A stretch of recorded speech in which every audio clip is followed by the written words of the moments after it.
Assalamualaikum warahmatullahi wabarakatuh. Waalaikumsalam warahmatullahi wabarakatuh.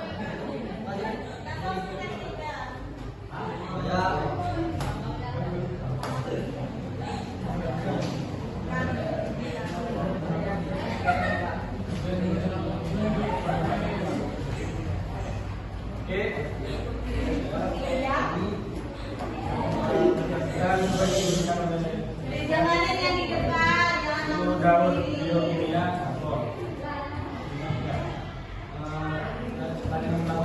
mencari data yang dibutuhkan melalui pelatihan pembelajaran. Sedangkan strategi yang harus diperhatikan berdasarkan proses utama yang terlibat dalam mendorong karbon termasuk fotosintesis, respirasi, komposisi dan pembakaran. Proses produksi melalui organisme seperti tumbuhan, biofaktor dan lainnya bisa menyerap karbon dioksida dan lain dan sumber yang tadi yang menghasilkan glukosa dari sumber energi. Dan oksigen yang dibutuhkan organisme untuk menambahkan proses respirasi. Tahapan ketiga dalam karbon adalah proses respirasi, di mana makhluk hidup seperti manusia dan hewan menghirup oksigen kemudian dialirkan ke seluruh tubuh. Kemudian mengeluarkannya dalam karbon dioksida. Pada tahap ini karbon dioksida dikembalikan lagi ke proses dekomposisi. Misalnya sama begitu seperti manusia, hewan, tumbuhan dan sudah mati diurai dengan organisme mengurai menjadi bentuk yang sederhana karena tidak ada wujud terdapat karbon. Maka dalam proses menghasilkan karbon yang dikeluarkan ke udara maupun udara. Proses pembakaran dalam pembakaran fosil menjadi aktivitas paling banyak menghasilkan karbon dioksida. Lalu proses pembakaran dalam bahan bakar fosil dikembalikan lagi ke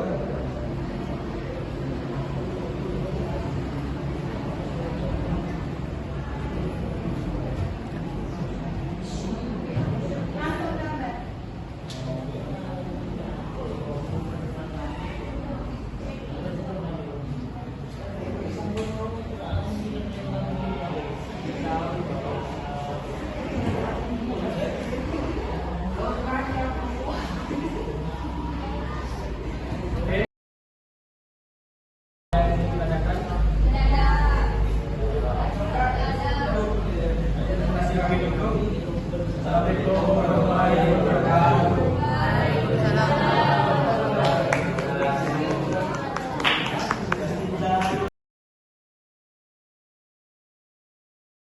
Jadi proses karbon itu sangat penting untuk menjaga keseimbangan iklim dalam pembakaran bahan fosil yang telah mengganggu keseimbangan.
alga, dan beberapa bakteri.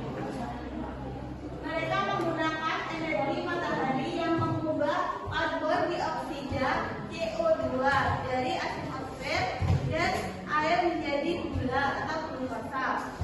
Yang selanjutnya respirasi.